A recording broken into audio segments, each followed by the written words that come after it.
오늘의 묵상 한 장은 사사기 13장입니다. 오늘 또 생명의 말씀과 기도의 능력으로 천국을 실감하는 은혜가 있기를 원합니다. 사사기 13장부터 16장까지 많은 분량을 삼손, 이제 12사사 중 이제 하나님께서 세우신 12번째 사사 삼손에 대한 내용이 아주 자세히 이렇게 기록되고 있습니다.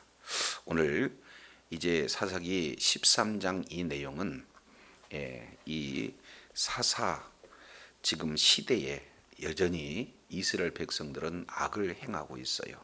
그런데 이런 가운데 우리 하나님께서 이제 특별히 사사 삼손을 태어날 것에 대한 내용을 이제 그 부부에게 이렇게 고지하는 그런 내용이 소개가 되고 있습니다. 자, 13장 1절 내용을 통해서 보면은 이스라엘 자손이 다시 여호와의 목전에 악을 행하였으므로 이렇게 말씀을 하고 있어요. 그래서 계속해서 하나님께서는 이미 입다를 통해서 이스라엘 백성들을 구원해내셨죠. 그리고 이어서 입산, 엘론, 압돈이라고 하는 이런 소사자의 세 명의 그런 어떤 내용을 통해서 이제 하나님의 구원의 역사가 이루어져요. 그런데 여전히 이스라엘 백성들은 지금 악을 지금 행하고 있는 그런 상태가 이렇게 소개가 되고 있습니다. 그래서 이 마지막 사사 이 삼손 이 시대에는 좀 지금까지 하나님께서 사사기를 통해서 보여주시는 이런 악의 그러한 그 순환고리가 사실은요 그 패턴이 무너지는 그런 장면이 소개가 되고 있습니다. 자, 13장 1절 이스라엘 자손이 다시 여호와의 목전에 악을 행하였으므로 첫 번째 단계는 죄악의 단계잖아요. 여기서 악을 행하였다라고 하는 내용은 우상 숭배 가운데 그들은 하나님의 진노를 지금 이렇게 격발시키는 그런 단계가 되어지는 거예요. 자, 그러면 반드시 두 번째 단계 여호와께서 그들을 40년 동안 블레셋 사람의 손에 넘기셨다. 그러니까 그 다음에는 바로 무슨 단계입니까? 징계의 단계예요. 그런데 이 징계의 단계를 자세히 한번 살펴보면은 블레셋 사람의 손에 넘겨진 지 몇 년 동안 되었다는 거예요. 40년 동안 이 일이 이루어졌다라는 것을 볼 수 있습니다. 잘 아시겠지만 블레셋은 굉장히 잔인합니다. 그리고 블레셋은 아주 싸움이 능한 자예요. 그런 자들에게 40년 동안 이렇게 징계 상태에 놓여 있다라고 본다면은 사실은 거의 멸망 직전의 단계에 있다. 지금 이렇게 볼 수가 있어요. 자, 이 내용을 조금 더 살펴본다면은 40이라는 숫자를 우리가 조금 더 생각해 볼 필요가 있죠. 그래서 이 40이라는 수는 결국에 이스라엘 백성들이 광야에서 몇 년 동안 있었습니까? 40년 동안. 예수님께서 또 광야에서 시험 받을 때도 40년이에요. 그러니까 오랜 기간이라는 그런 의미가 담겨져 있죠. 오랜 기간 동안 하나님께서 훈련하시는 그 기간, 이것이 바로 40이라는 그런 수쪽에 담겨져 있는 하나님의 의도입니다. 자, 그래서 40년이라고 하는 것은 숫자로는 40이지만 결국에 오랜 시간, 긴 시간 동안 징계 가운데 놓여 있는데 특이한 것은 자, 범죄 단계, 그 다음에 징계 단계. 그러면은 너무나 고통스러우면 이스라엘 백성들은 세 번째 단계가 무슨 단계입니까? 회개의 단계가 되어야 되잖아요. 그런데 여기에는 부르짖음이 없어요. 그러니까 이 지금까지 내려왔던 이 악의 그런 어떤 순환고리, 그 중에서 이제 부르짖는 이 단계가 결국에는 마지막 이런 12번째 사이클을 이렇게 진행함에 있어서는 부르짖는 단계가 이제는 없는 내용입니다. 그만큼 영적으로 암흑기에 있던 그런 어떤 상태다라는 것을 잘 잘 지금 이렇게 보여주고 있는 것을 볼 수가 있습니다. 자, 지금까지 우리가 이제 사사기의 이런 사이클 12사이클 내용을 통해서 보면은 첫 번째 온니엘, 그리고 그 다음에 에봇, 삼갈, 이렇게 드보라, 이 네 명의 사사, 이 내용을 통해서 보면은 사실은 하나님께서 이런 세우신 사사요, 그들은 여호와의 영으로 충만해서 이스라엘 백성들을 이제 구원했는데 끝까지 소임을 다했던 그런 훌륭한 사사, 이렇게 소개가 되고 있습니다. 그런데 이 사사가 기도원부터 뭐예요? 패턴이 바꿔져요. 그래서 기도는 초기에는 하나님 앞에 존귀하게 쓰임 받았지만 시간이 지나면서 변질되는 그런 어떤 기도원의 그런 어떤 모습을 봐요. 그랬을 때 우리 하나님께서 기도원부터 패턴을 바꾸시는, 조금씩 변화된 그 패턴을 이렇게 볼 수가 있습니다. 첫 번째, 이스라엘 백성들은 범죄해요. 그러면은 시간 속에서 우리 하나님께서는 반드시 징계를 통해서 돌아올 것을 이제 말씀을 하고 있어요. 그러면은 징계를 받다 보면 너무나 큰 고난, 고통 가운데 있기 때문에 이스라엘 백성들은 뭐 하는 겁니까? 그렇습니다. 회개해요. 하나님을 전적으로 찾고 하나님을 전적으로 의지해서 부르짖는 그런 세 번째 단계로 지금까지 연결이 되었어요. 자, 그러면 우리 하나님께서는 이스라엘의 백성의 부르짖음을 들으시고 어떻게 합니까? 구원자를 보내서 구원해 내시는데, 기도원 때부터는 구원자를 보내기에 앞서 누구를 보내냐? 선지자를 보내요. 그래서 하나님의 정확한 의도를 가르치시고 난 이후에 바로 구원자 보내서 구원해 내시는 이런 어떤 모습들을 이렇게 살펴볼 수 있게 되어집니다. 자, 그래서 기도원부터 이 패턴이 조금 변화가 이루어지는데, 실제 입다 때에는 어떻게 돼요? 입다는 하나님께서 세운 사사가 아니라 어떻게 돼요? 이 이스라엘 백성들의 그러한 요청에 의해서 세워졌어요. 그럼에도 불구하고 우리 하나님께서는 이제 입다에게 입다 사사 이 내용 가운데서 주어지는 그 패턴을 보게 되면은, 자, 우리가 이미 살펴본 내용이지만 10장 한번 잠깐 보시기 바랍니다. 10장 12절, 시돈 사람과 아말렉 사람과 마온 사람이 너희를 압제할 때에 너희가 내게 부르짖음으로 내가 너희를 그들의 손에서 구원하였거늘 너희가 나를 버리고 다른 신을 섬기니 그러므로 내가 다시는 너희를 뭐하지 아니하리라? 구원하지 아니하리라. 이것은 하나님께서 부르짖으면 반드시 구원자를 보내셔서 구원을 해주시는 것이 지금까지 하나님께서 이렇게 베풀어 주신 하나의 패턴인데, 여기서 무너져요. 구원하지 않겠다는 거예요. 자, 그러나 우리 하나님께서는 그 뜻을 돌이켜서 다시 어떻게 해요?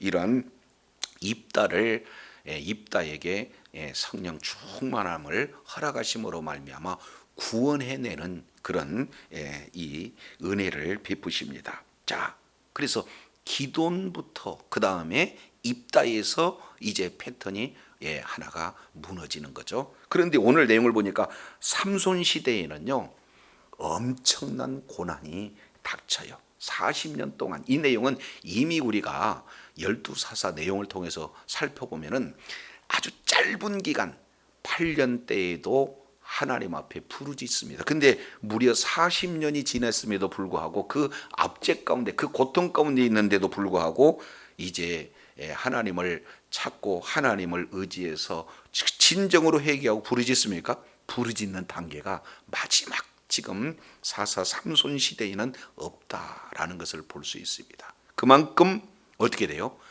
죄악 가운데 깊이 빠졌다는 거예요. 그래서 죄악에 빠져서 이제는 하나님을 찾을 그런 기력이 없는 그런 어떤 상태입니다. 그렇기 때문에 이제 사실은 절망 가운데 있는 내용 아니에요? 그런데 반전입니다. 13장 2절, 소라 땅에 단지파의 가족 중에 마누아라 이름하는 자가 있더라. 그의 아내가 임신하지 못하므로 뭐하지 못하고 출산하지 못하였다. 그러면은 임신하지 못했다, 출산하지 못했다. 같은 내용을 지금 뭐 하고 있어요? 반복하고 있습니다. 자, 3절도 보세요. 똑같은 패턴입니다. 여호와의 사자가 그의 여인에게 나타나서 그에게 이르되 보라 내가 본래 임신하지 못함으로 출산하지 못하였으나, 그래서 두 번 임신하지 못했다, 출산하지 못했다, 임신하지 못했다, 출산하지 못했다. 지금 이 상태를 말하고 있어요.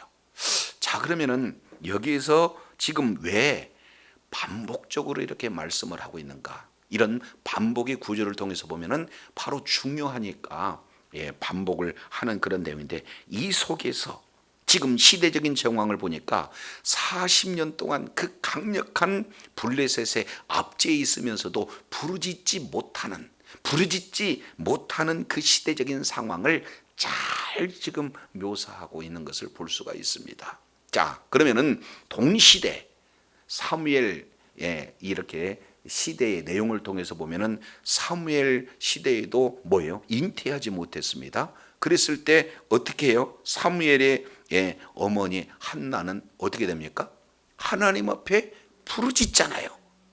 그리고 하나님 앞에 부르짖으면서 끝까지 주님을 의지하는 그런 모습인데, 지금 여기에 나타나는 여인 마누아의 아내가 되겠죠. 그 여인은 아이가 없는데도 불구하고 뭐 했다는 거예요? 부르짖었다 하는 내용이 없습니다. 그러니까 부르짖지 못하는 그 시대의 상황을 또다시 지금 마누아와 그리고 그 마누아의 아내, 그런 그 가정에서 아이가 없음에도 부르짖지 못한 그런 상태와 같은 맥락에서 오늘 본문을 이해할 때 하나님의 의도를 우리가 찾아볼 수가 있게 되어지는 겁니다. 자, 그만큼 이들은 영적으로 뭐예요? 아주 깊은 수렁 가운데 있었다라는 사실을 지금 이렇게 살펴볼 수가 있습니다. 이 내용은 기도하지 않는 이스라엘의 모습, 아이가 없음에도 기도하지 않는 바로 이 마누아의 가정의 모습, 이 내용을 1절과 2절을 같은 선상에서 지금 말씀을 하고 있습니다. 이것을 사무엘 시대 내용을 통해서 보면은 영적인 그런 불임 시대, 이런 내용이 지금 시대적인 그런 정황을 아주 압축적으로 지금 말씀을 하고 계시는 것을 볼 수가 있어요. 자, 그래서 세 번째 단계, 첫 번째 죄악의 단계, 두 번째 징계의 단계, 그리고 세 번째 회개의 단계인데, 그 부르짖는, 회개가 없는, 기도하지 않는, 영적으로 불임 상태에 있는 그런 상황 속에서 도무지 하나님을 찾을 그런 상황이 못 되니까 3절 보세요. 하나님께서 하시는 일이 3절 내용을 보면 여호와의 사자가 그 여인에게 나타나서 그에게 이르되 보라 내가 본래 임신하지 못함으로 출산하지 못하였으나 이제 임신하여 뭐를 낳는다? 아들을 낳는다. 그런데 이 아들이 누구냐? 마지막 3사 삼손을 지금 출생을 예고하고 있는 내용이에요. 그러니까 이스라엘 백성들이 구하지도 않았는데 하나님께서는 뭐예요? 이스라엘 백성들을 구원하시기 위해서 구원자를 하나님이 직접 지금 고지하고 계시다라는 사실을 볼 때 하나님의 그 구원 계획에 사실은 그 이제 주체자요 출발선상에서 누가 이 일을 하시는 거예요? 하나님께서 하신다라는 사실을 이렇게 말씀을 하고 있는 것을 보게 됩니다. 이것은 창세기에서 이렇게 살펴볼 수가 있어요. 자, 창세기 3장 이 내용을 통해서 보면은 선악과를 따먹으로 말미암아 범죄가 이루어지죠. 그랬을 때 우리 하나님께서는 뭐예요?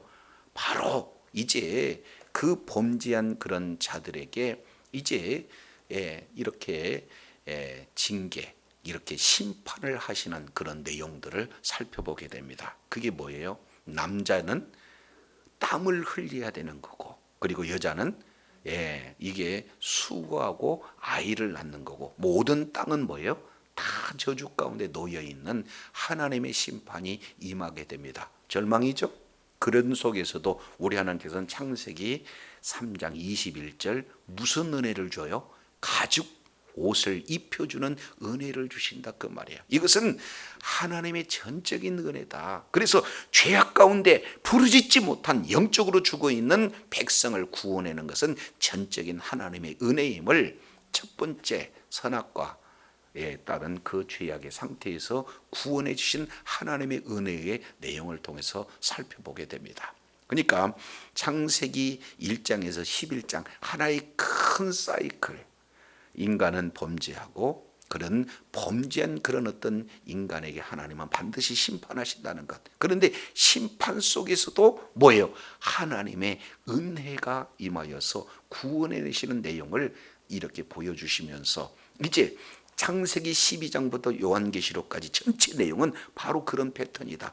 여전히 인간들은 죄악을 가운데 있고, 그러면 그 죄를 짓게 되면 반드시 심판하지만 그 심판 속에서도 우리 하나님은 긍휼히 여기시고 은혜를 베풀어 주셔서 구원해 주시는 구원의 그런 역사가 성경 전체에 면면이 흐르고 있는 그런 어떤 모습을 봅니다. 자, 여기서도 우리 하나님께서는 지금까지의 패턴은 바로 범죄하고 징계를 받고 그리고 부르짖으면 우리 하나님께서 구원하신 그런 내용이 있지만, 여기에서 회개가 없는, 하나님을 부르짖지 않는, 기도가 없는 그런 시대적인 상황 속에서도 하나님은 묵묵하게 뭐요? 은혜를 베풀어 주셔서 이스라엘 백성들을 구원으로 인도해 내시는, 그래서 구원자로 지금 누구를 세우고 있습니까?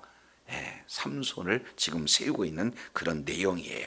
그래서 자, 3절 잘 보세요. 내용을 보면은 여호와의 사자가 그 여인에게 나타나서 그에게 이르시되, 보라, 내가 본래 임신하지 못하였으므로 출산하지 못하지만 이제는 임신하여 아들을 낳으리니, 칠흑같이 어두운 그곳에 빛을 비치시는 하나님의 놀라운 은혜가 지금 이렇게 적용이 되어집니다. 자, 그런데 4절 5절 이 내용을 통해서 보면은 이제 이러한 구원자를 보내심에 앞서서 이렇게 고지하면서, 수태고지죠, 세 가지 약속을 지금 우리 하나님이 허락하시는 것을 볼 수가 있습니다. 자, 4절, 그러므로 너는 삼가 포도주와 독주를 마시지 말며 어떤 부정한 것도 먹지 말라.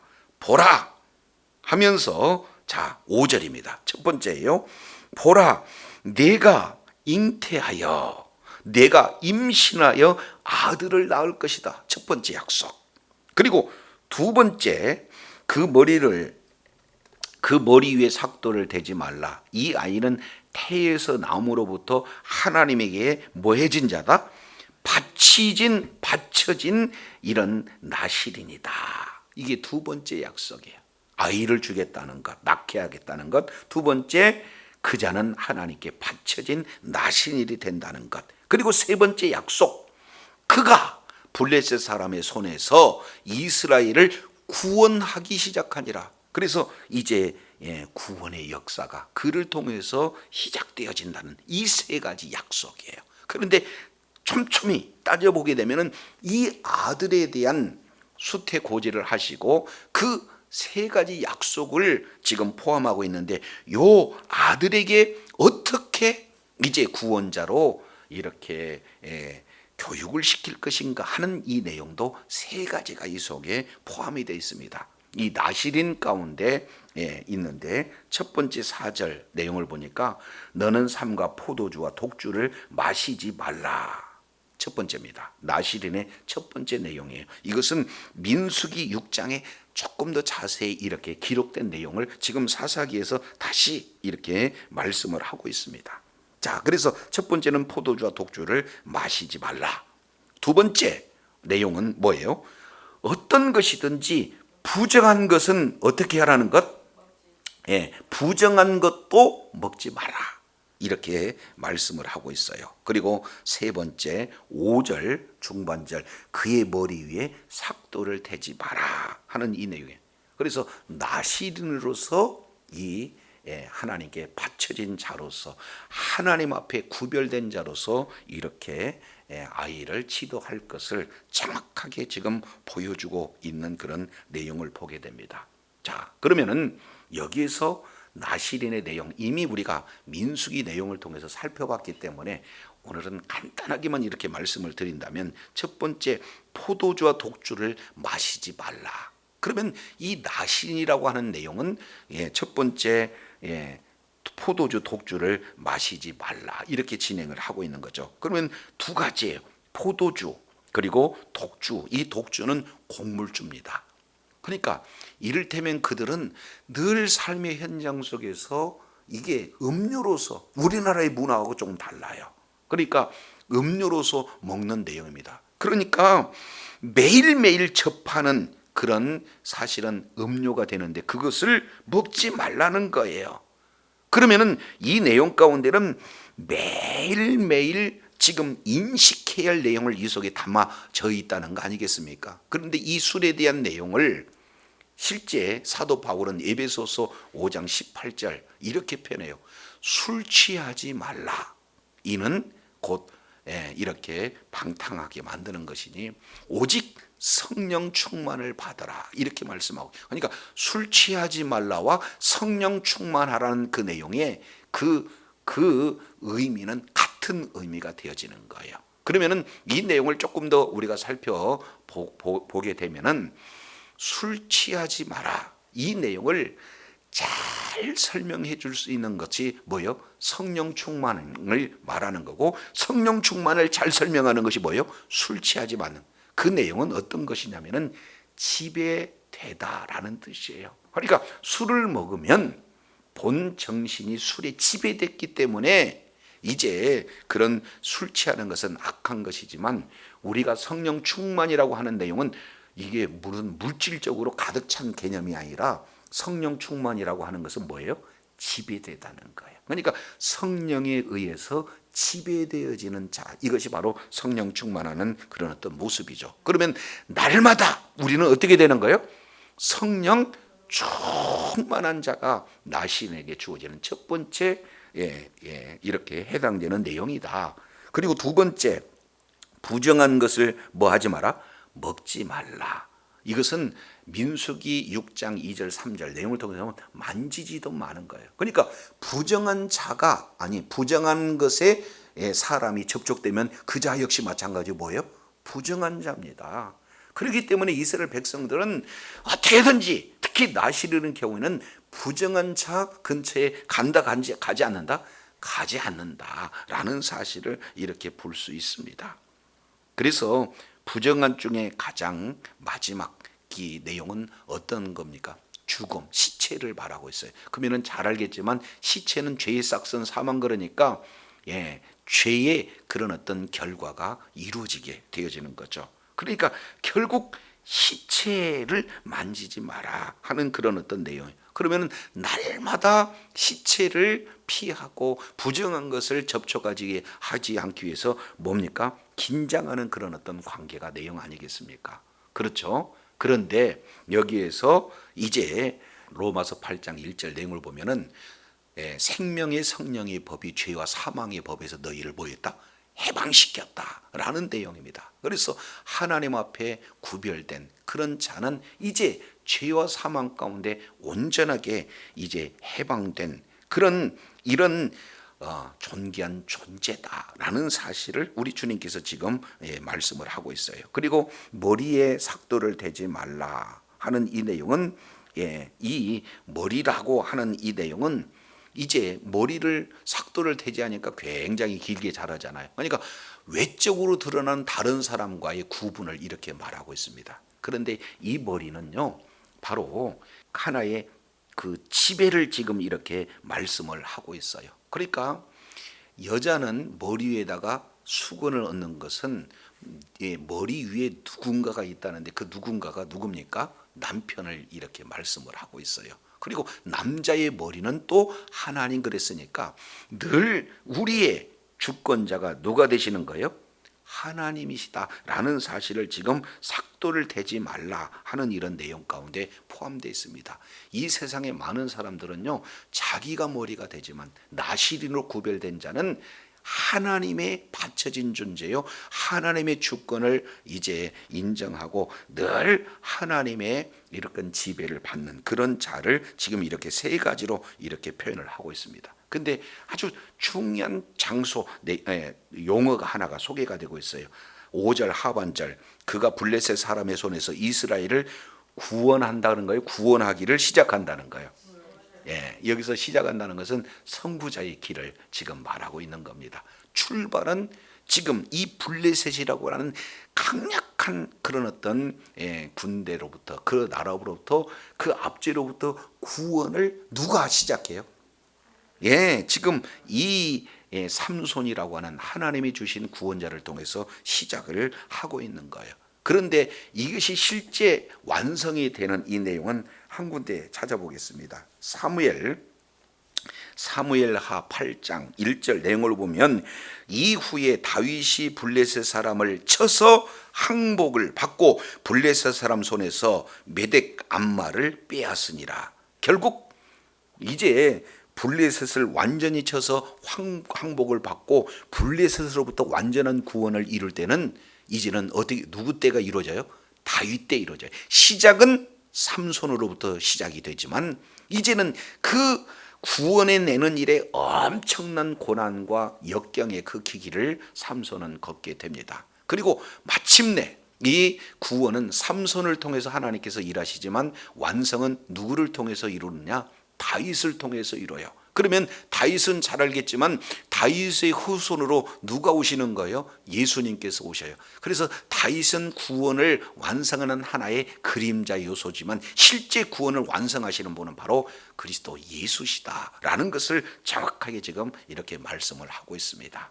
시대적으로 죄악이 이제 만연해 있어요. 부르짖지도 못한 그런 상황. 그런데 우리 하나님께서는 이제 그런 시대적인 정황 속에서 구원해내 주시기 위해서 하나님께서 베푸신 은혜가 구원자를 지금 이렇게 보여주고, 그리고 보내주시고, 그 구원자는 어떻게 바쳐진 자로서 나시린으로서 살아갈 것인가 하는 부분들을 이렇게 말씀하시면서 구원의 출발과 구원의 완성을 예수 그리스도를 통해서 완성된 그림을 삼손의 모습을 통해서 보여줍니다. 이제 나시린, 그러면은 오늘날 우리가 뭐예요? 하나님 앞에 바쳐진 자요, 영적으로 보면 우리가 나시린입니다. 그래서 매일 성령 충만을 받고 예수 그리스도를 믿는 믿음을 가진 우리들에게는 이제 죄와 사망과 관계없는 바로 이제 영원한 생명을 주셨다는 것, 그리고 끝까지 이제 우리가 할 수 있는 내용은 바로 우리의 통치자가 계시다는 것, 우리의 주권자가 계신다는 것, 이것을 이제 우리가 날마다 의식하면서 주님의 통치함을 받아 이미 구원을 이제 시작하시고 구원을 완성하신 주님의 인도함을 따라 날마다 하나님 앞에 참으로 이제 구원을 성취하면, 이미 이루어놓으신 구원을 받은 자로서 구원을 날마다 누리며 하나님 앞에 영광 돌리는 존귀한 자가 다 되시기를 예수 이름으로 축원합니다. 기도하겠습니다. 하나님 아버지, 사사기 마지막 사사의 이 삼손과, 그리고 이제 그 삼손에서 지금까지 구원의 이제 그런 패턴을 우리 주님께서 기도하지 못하는, 아예 죄악 가운데 동화되어 있는 이런 이 자들을 구원하시기 위해서 우리 하나님께서 구원자를 이렇게 고지하시고, 그리고 이제 나신 일어나서 바쳐진 삶을 어떻게 살아야 되는가, 오늘 세 가지 모습을 통해서 다시 한번 일깨워 주셨사온즉 우리가 날마다 성령 충만함을 받고, 그리고 이제는 죄와 사망 권세를 이기신, 그래서 영원한 그런 어떤 이제 죄와 사망에서 온전한 자유케 하시는 주님의 인도함을 따라 날마다